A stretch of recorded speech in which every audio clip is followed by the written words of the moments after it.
Step away from the fridge. You heard me. Step away from the refrigerator now. How many times have you gone to the fridge or the cupboard and you've opened it up and just looked and you're just thinking like something jump out of me. I want to eat something, just something, show me what you are. And you can't even find what you want. You don't even know what you're looking for. And you know what? It might be that you're feeling a bit sad or a bit emotionally flat, or you might be grieving something or a little bit anxious, but more times than not, we go to the refrigerator, we go to the cupboard looking for something to eat because we are bored. We're bored. We're not hungry. We're bored. And it is the most common cause of emotional eating, way more than stress. It's huge. So why do we do it?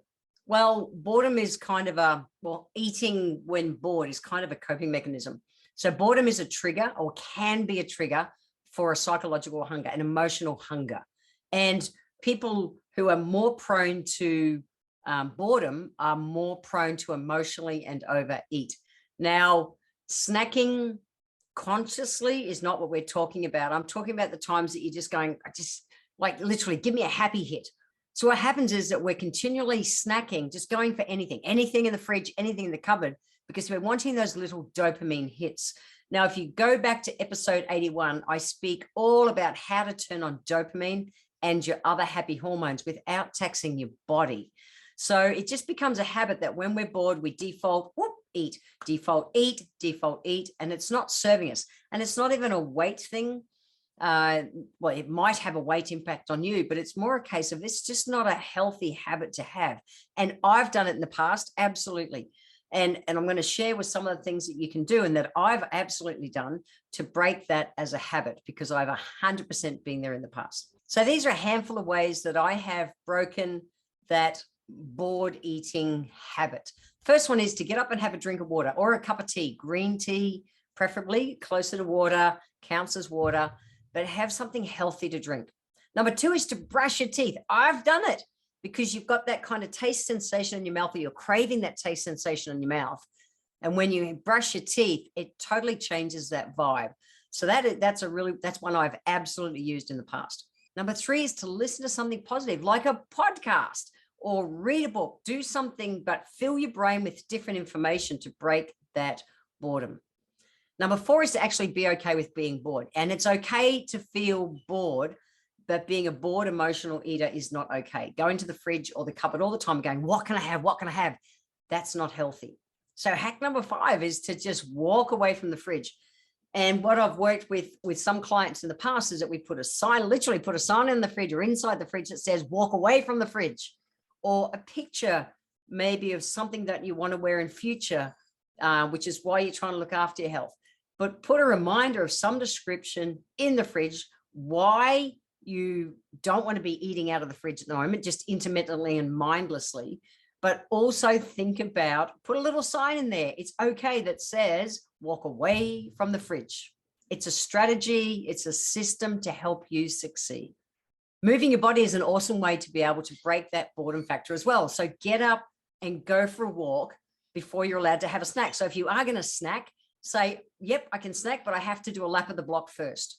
I have to go and walk the dog, or I just need to go for a walk around the block. I've got to do 50 push-ups, or I've got to do something. It's like, if I do this, then I can do that. If I can do this, then I can do that. If I do 50 push-ups, then I can have a snack out of the fridge or cupboard. If I do a walk around the block for 10 minutes, I can have a snack out of the fridge or cupboard.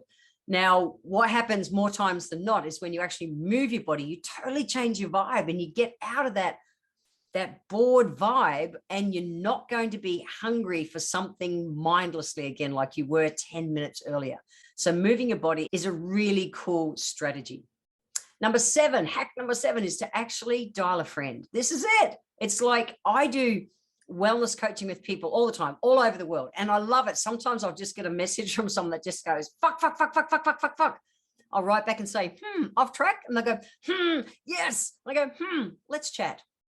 And that's it. And then I can talk them down off it. So I have so much respect for people who will reach out and ask for help versus those who try to soldier through. I've been the soldier through chick. It's not good. Well, no, it can be good and it can be out of balance as well. So I'm a big fan of asking for help. I know how my life has been enhanced by me learning how to ask for help. So I have so much respect for people when they will take that courageous leap. And it really is sometimes like, oh, I just need help. I'm cool. And I work with so many of my clients around the world when I'm working with their health that I give them full permission to just literally send a message that just goes, fuck, fuck, fuck, or help, help, help, help, help, whatever it is. And I'm there for them. So find a buddy that you can do that with. It's just so empowering, but find someone that respects your right to be able to ask for help. So pick the person that you work with, okay? Dr. Janice Hillman, who is the doctor, the MD at Penn Adolescent and Young Adult Medicine Hospital over in the States, she says that if you're actually hungry, you'll experience true hunger cues, such as stomach growling, low energy, shakiness, headaches, problem focusing, etc. But if it's just boredom, you won't experience hunger pains, so to speak. And it's important to recognize and listen to true hunger signals that you need to eat. That's not what it is. So yeah, just it's a quick kind of check-in. What's going on? I'm at the fridge. I'm looking mindlessly like something, get out of here. Have I got any hunger pains? No. Am I a bit shaky or low energy? Nah. Cool. Shut the fridge. Simple system, guys. So your appetite is actually it's our desire to eat food, and it's distinct from hunger, which is the body's biological response to a lack of food.